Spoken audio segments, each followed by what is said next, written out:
Hey guys, 7W Rocks here, and for today's video, I'm actually going to be talking about predictions for 5 different wrestling companies that I made at the beginning of the year, January 1st, 2015.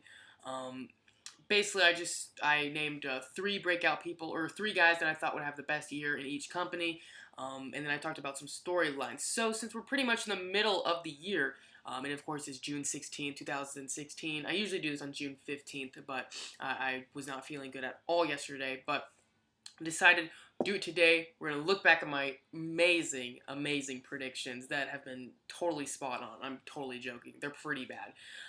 But you can go back and watch that video. I used every prediction that I made, so I'm going to try to go fast, not make this video too long.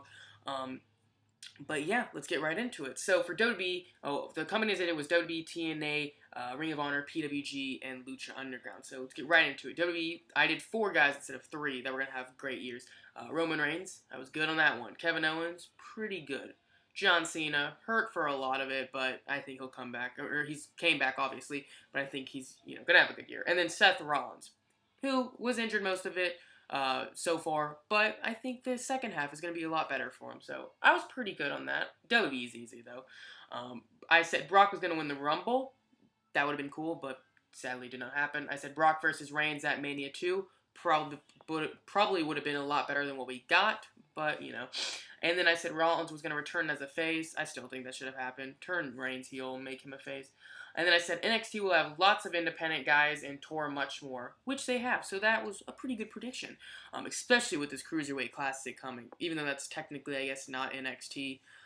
But we're seeing a lot of new independent people. So my final predictions, change is coming with the WWE. I was pretty vague about it. I just said a big thing's going to come where the product's going to be a lot more interesting. And I guess that could be counted as SmackDown going live in a brand split. I think that's pretty good change this year. So I'm going to say that was correct. Thanks, Daniel. You're welcome. All right. Now switching over to TNA. I had the 3 breakout people again, 4, but one of them's a tag team. I said EC3, Matt Hardy.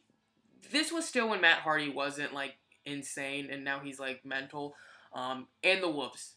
Yeah, that was pretty good. I said Wolves will get tag team competition. Again, January 1st when I made this prediction, the Wolves were, like, the only tag team in TNA, basically, and they were just mowing down everyone.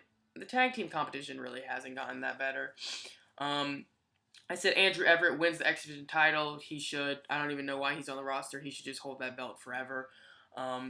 This is probably the greatest prediction ever. TJ Perkins will have a breakout year in TNA. He was probably released like a month later after I made that prediction. But we're going to say WWE now because he's in the Cruiserweight Classic, and that's going to be his breakout year. And then I said the Pop TV debut will feature a heel faction. It didn't, which I'm really happy about, because every time they switch stations, I swear they have to do a heel faction. Every time they have a big episode, I think they have to do a heel faction, and I don't know why, but they didn't, so that's good. TNA, Ring of Honor, the breakout guys, I had Roderick Strong, Jay Lethal, and the Young Bucks. I had Strong building the TV title and losing it at Best in the World. That, of course, did not happen. I really enjoyed the Roddy versus the World thing, and then they just gave it to Ishii, and then it was like, okay, that was cool. Or not really. Well, I like that, but I thought Strong should have had a much better reign and done like a John Cena U.S. title thing. And, of course, he's not going to lose that at Best in the World because he doesn't have it. I was high at the time because I said Elgin's going to take the title off Lethal.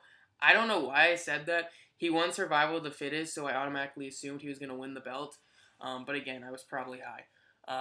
Motor City Machine Gun Reunion, I got that correct, but then I said it was going to lead into a Generation Next or Generation Present stable. I really said that in the video, Generation Present. That sounds like the dumbest name. But I said them, Seidel, and like ACH were going to make a faction, and that didn't happen. I wish it would have, though. That would have been pretty cool. PWG, I had Roderick Strong, Zack Sabre Jr., and Mike Bailey as their, big years. Mike Bailey's not even with PWG anymore because he can't come to the U.S. I had Sabre Jr. winning the title, and I had this great storyline. Me and WWE TNA 1152, go check out his channel, cheap plug. We had this great idea where since I said Mount Rushmore 2.0 was going to break up, and they kind of have. They're kind of done, which really sucks. I mean, they still say they're Mount Rushmore 2.0, but they're kind of done. I had this idea, or me and my friend Charles, we had this idea where it was mostly him, but I'm gonna take a lot of credit for it because I'm very undeserving. We had the idea where it was gonna be Cole and Strong. You know, they were like colliding. Like Cole or Strong wasn't happy. Cole returned to PWG, and they were gonna break up. I said Cole was gonna accidentally cost Roderick Strong the belt, and then it was gonna be the Young Bucks not knowing who to choose sides. So I said it was gonna be Adam Cole and one of the Young Bucks versus Roderick Strong and the other Young Buck in a tag team like main event for a PWG show. I still think that should freaking happen. That sounds so much fun. But those were my predictions for PWG. Mike Bailey, that one sucked. Lucha Underground, the big guys, I had Prince Puma, Pentagon Jr., and Son of Havoc. I said Son of Havoc because I really do like Son of Havoc, and I wish he would have a good singles run. He's kind of doing a singles run now, and Prince Puma, 2015 was a lot better in Lucha Underground than 2016. And Pentagon Jr. is good, he's doing good, but there were too many segments where Vampiro was just beating him up. I hated that. I thought when season 2 happened, Pentagon Jr. was just gonna mow down everyone with Vampiro. But like half his segments are backstage, him getting beaten up by Vampiro. It really sucks. But I had Pentagon Jr. winning the title, the world title, which after we saw that he will face Matanza at Ultima Lucha 2, that could happen. So I'm excited for that. I said Joey Ryan's going to become a fan favorite. He pretty much has. But his storyline, I have been a little disappointed. I thought when he was going to be a cop, it was going to be really cool. But it's kind of disappointing and stupid. And then I said Phoenix will cash in his Gift of the Gods title and lose to Muertes, which he cashed it in, but he won the title and then lost it the next week, which was really disappointing. But those are my predictions for wrestling companies for 2016. Usually December 31st, I do this video again where I talk about how my things, because some stuff could still happen. We'll see where it goes, though. Thanks so much for watching. Like, comment, subscribe, all that good stuff. Let me know how my predictions did. They were pretty bad. They're usually really bad. I think I've done this twice before, and they're pretty bad. But hopefully you enjoyed.